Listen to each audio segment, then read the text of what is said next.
Today's topic is none other than Elon Musk. When you think about Elon Musk, you think about Tesla, SpaceX, and of course, Twitter. According to research and posted accounts, Elon Reeve Musk is a business magnate and investor. He is the founder, CEO, and chief engineer of SpaceX, an angel investor, CEO and product architect of Tesla Incorporated, owner and CEO of Twitter Incorporated, founder of The Boring Company, co-founder of Neuralink and OpenAI, and president of the philanthropic Musk Foundation. But again, who is Elon Musk? Well, at age 51, as of the writing of this podcast, he has accomplished so much in so little time and has drawn the attention of many of the most diverse characters in many industries. And depending on the country, he is a well-respected and highly revered person because his entrepreneurship isn't solely a trade secret. No, but shared openly with his rivals in the respective industries in which he has a footprint. He holds no patents.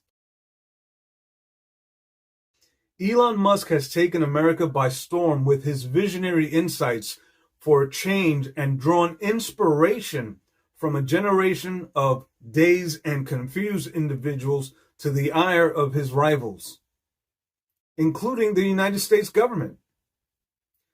That ire by many politicians on the Democratic side of the government is recent due to his acquisition of Twitter Incorporated, and most importantly, his removal of content moderation of the social media platform.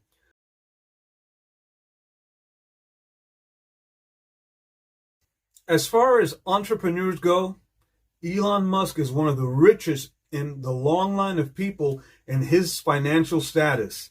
He is a self-made billionaire who pursues his visions with genuine ingenuity and venture capital funding that some would say stretches the imagination. He seeks like-minded people to innovate and invest in their visions. But why? Why doesn't he patent his investments, his inventions, and pretend to save the world like Bill Gates? I'll tell you why. Because he's a human being. He's got all the money in the world. No one can buy him. No one can manipulate him. The genius turned billionaire is an innovator of our time. I mean, some would actually compare him to Nikola Tesla. Think about that. Or even Albert Einstein.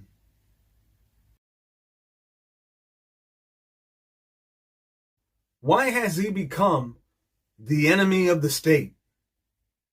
Elon Musk has become a target of allegations. And as most know, Elon Musk publicly renounced his support of the Democratic Party to become a Republican. And like clockwork, the allegations of sexual misconduct were announced, and the Environmental, Social, and Governance Agency, also known as ESG, made allegations against his Tesla business concerning non-union stance.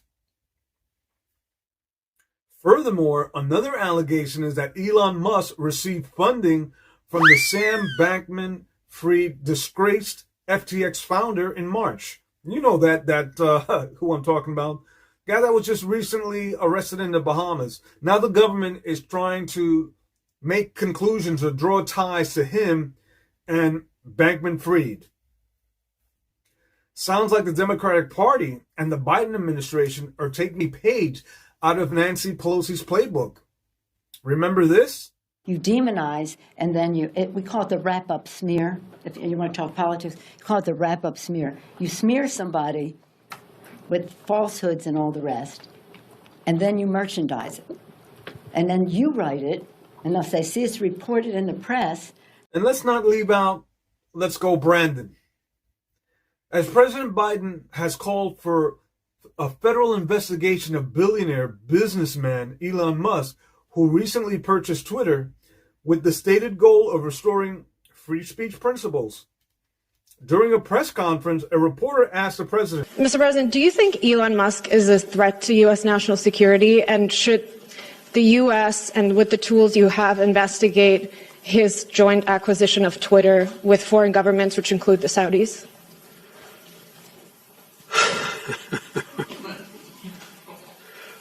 I think that Elon Musk's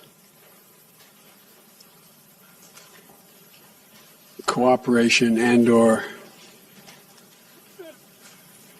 technical relationships with other countries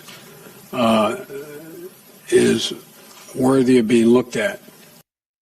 this coming from the same president whose son, Hunter Biden, and his laptop have been covered up.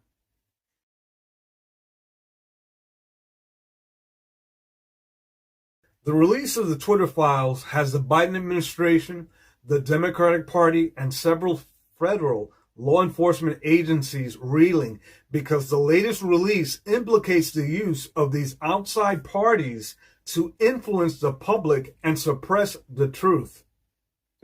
In reality, the federal agencies, FBI, the Department of Justice, and Department of Homeland Security have been working as subsidiaries of Twitter.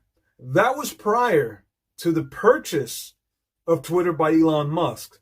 That was prior to the firing of Twitter lawyer James Baker.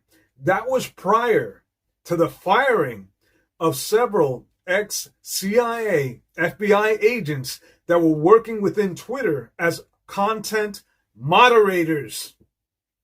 So, of course, the Biden administration, the Democratic Party, and all those leftist elite are up in arms because what Elon Musk has done, he's turned the Twitter platform into a free speech platform.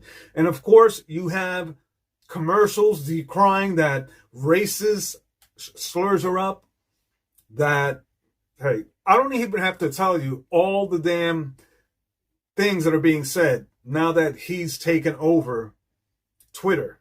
Even to the point that, oh, now white supremacists are joining Twitter.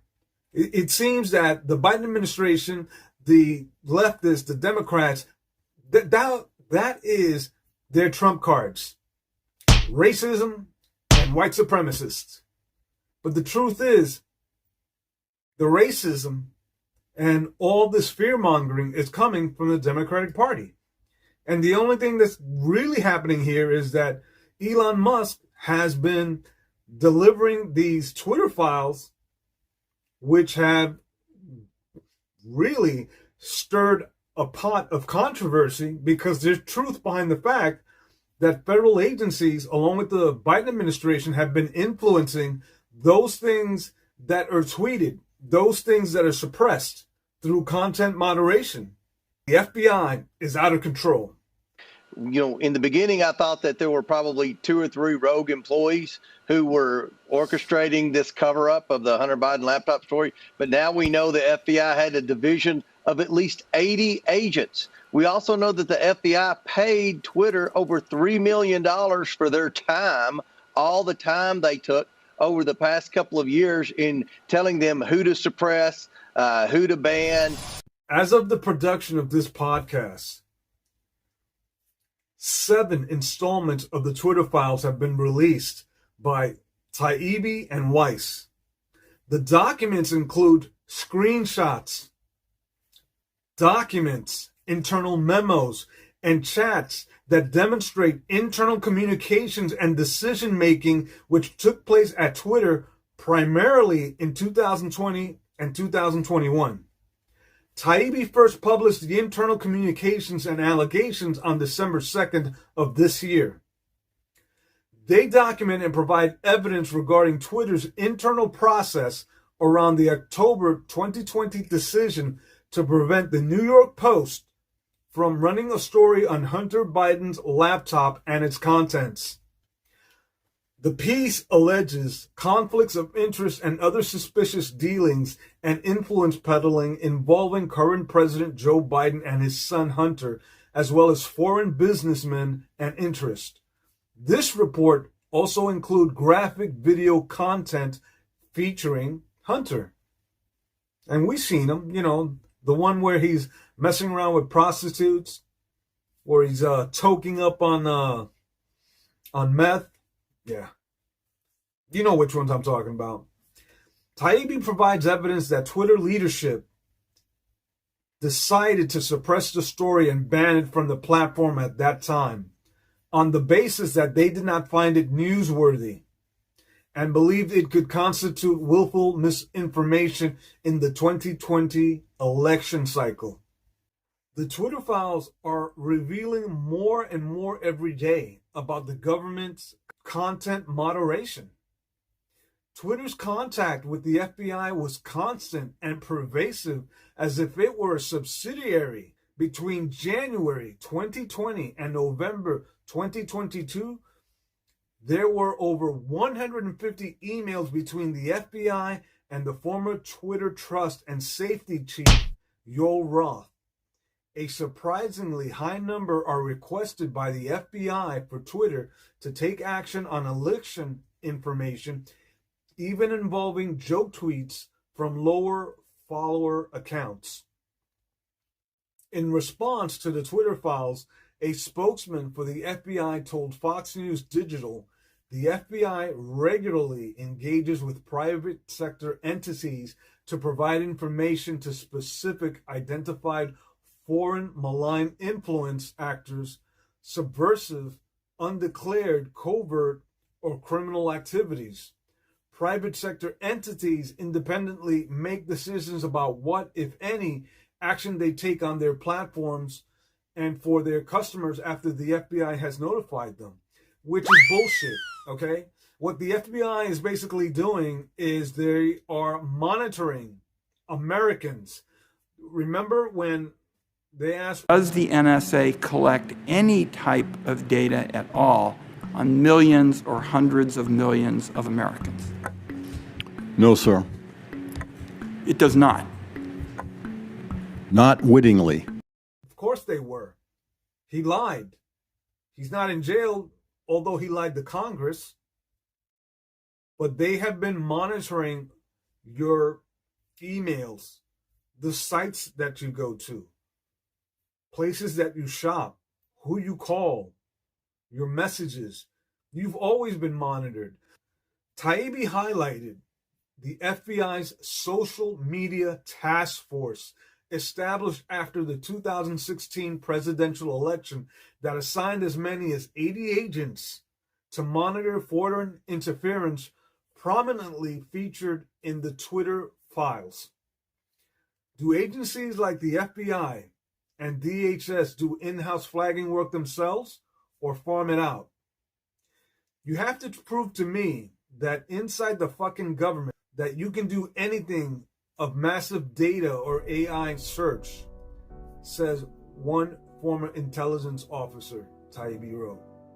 So even somebody on the inside of the FBI had approached Taibbi and told him of the activities that the FBI have been conducting. But not only that, you have Jordan, Republican senator, who has FBI whistleblowers that want to come forward and basically detail what has been happening with respect to not just Twitter, but just with the activities of the FBI, the Department of Justice. A lot of crimes are being committed on behalf of the Biden administration and the Democratic Left Party.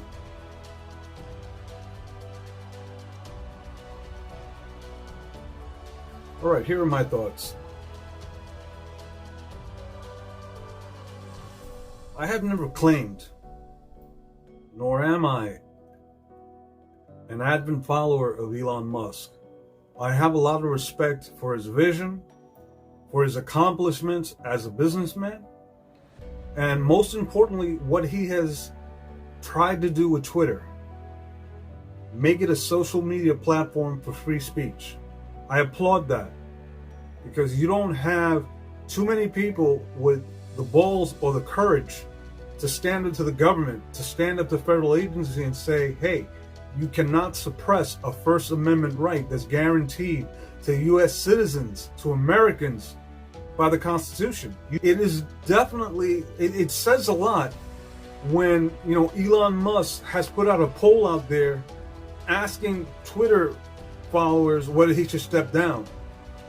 And I'll tell you why he's probably doing something like that. Because SpaceX, Neuralink, OpenAI, a lot of his businesses are in jeopardy because of the government attacks. For some Americans, they'd rather serve the government on their knees than fight the government on their feet. So I tell you, wake up, America, wake up.